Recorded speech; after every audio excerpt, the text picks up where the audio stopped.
Tapi dengan adanya kasus ini, ditangkapnya Menteri KKP Edi Prabowo yang meskipun bukan anak biologis, tapi dia adalah salah satu anak ideologis orang terdekat daripada Pak Prabowo. Selain Pak Fadlizon, Edi Prabowo adalah salah satu orang yang ikut Pak Prabowo semenjak muda. Assalamualaikum warahmatullahi wabarakatuh. Apa kabar teman-teman? Sehat selalu. Saya memakai kaos ini. Teman-teman bisa lihat. Ini menandakan bahwa saya adalah orang yang mencintai Pak Prabowo, yang mendukung beliau. Bukan dari sekarang, tapi sudah lama sekali. Jadi Pak Prabowo adalah idola saya, salah satu idola saya. Ya, tapi minggu ini saya kecewa dengan beliau.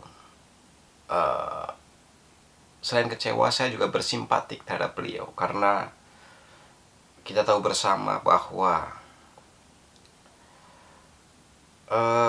salah satu orang kepercayaan beliau, Pak Edi Prabowo, Menteri KKP, kena tangkap tangan oleh KPK. Dan ini tentu sangat memukul telak Pak Prabowo secara pribadi maupun Gerindra gitu. Jadi inilah sebuah pukulan telak yang dialami oleh Pak Prabowo untuk yang kesekian kalinya. Dan ini tentu akan punya imbas panjang, terutama akan berimbas atau berakibat, berefek peluang Pak Prabowo di 2024. Ini bisa benar-benar serius, ini bisa berakibat buruk terhadap peluang Pak Prabowo di 2024 nanti, Pilpres 2024. Dan saya sebenarnya berharap bahwa Prabowo 2024 akan kembali maju menjadi capres dan kemudian bisa menjadi pemimpin negara kita di 2024. Itu sebenarnya harapan saya. Tapi dengan adanya kasus ini, ditangkapnya Menteri KKP Edi Prabowo yang meskipun bukan anak biologis, tapi dia adalah salah satu anak ideologis orang terdekat daripada Pak Prabowo. Selain Pak Fadlizon, Edi Prabowo adalah salah satu orang yang ikut Pak Prabowo semenjak muda.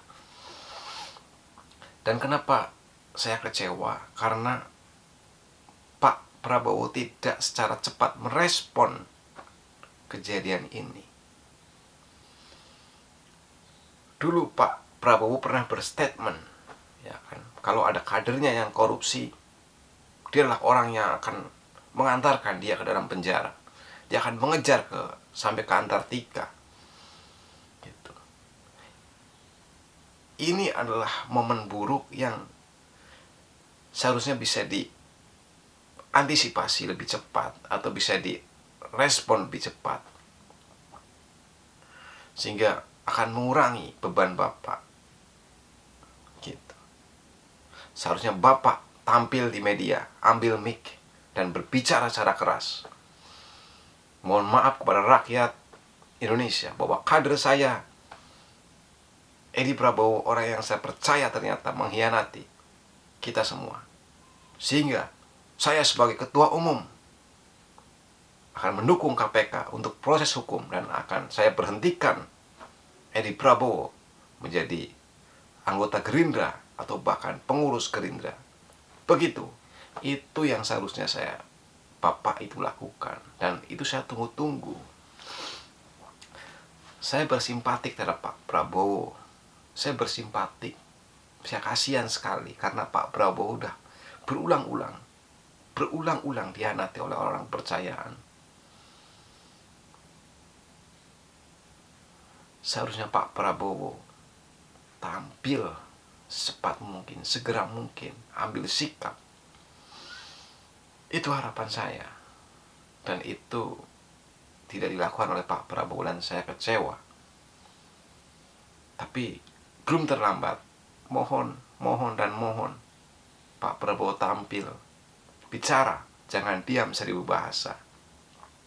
Pak Prabowo tolong bicara, jangan diam 1000 bahasa. Kasih statement.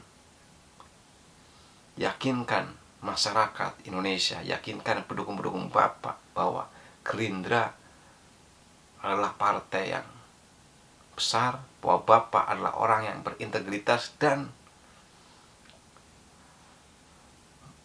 menolak atau melawan korupsi.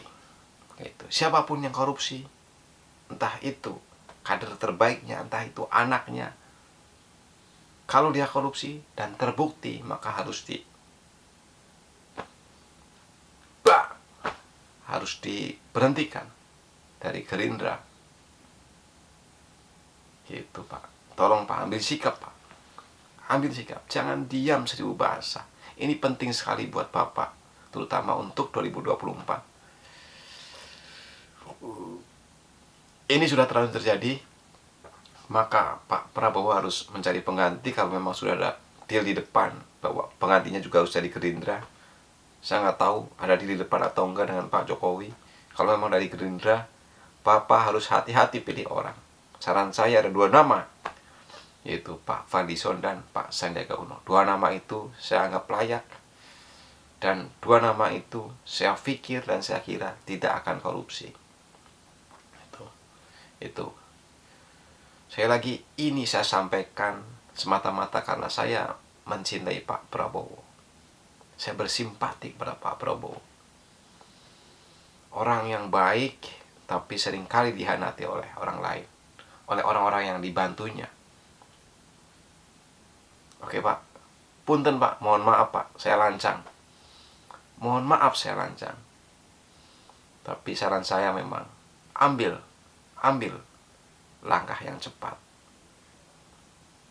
Berdiri depan media, depan masyarakat Indonesia, meminta maaf dan memberhentikan Pak Edi Prabowo. Kemudian menunjuk penggantinya,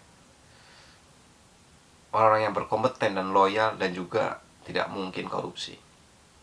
Tentu penunjukan Menteri KKP juga hak prerogatif Pak Jokowi, tentu. Tapi saya pikir Pak Prabowo juga punya peran untuk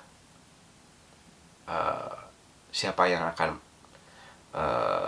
kandidat, siapa yang akan menggantikan. Tentu Pak Prabowo punya peran di sini.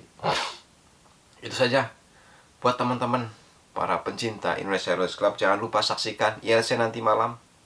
Ini berkaitan dengan yang tadi saya sampaikan, yaitu mengenai OTT, tangkap tangan KPK terhadap Menteri KKP, ex-Menteri KKP Pak Edi Prabowo, mengenai ekspor lobster atau anak lobster, benur, bukan menur tapi benur, dan juga ditangkapnya wali kota Cimahi. Jadi itulah topik bahasan nanti malam di ILC. OTT ekspor lobster, KPK masih bergigi. Nah itu kira-kira judulnya itu. Jangan lupa tonton, dipandu oleh Bung Karni Ilyas sebagai orang yang juga eksis di dunia YouTube dengan channelnya Karni Ilyas Club. Sehat selalu Bung Karni. Salam sehat, salam sukses, salam sejahtera buat teman-teman sekalian. Jangan lupa subscribe. Assalamualaikum warahmatullahi wabarakatuh.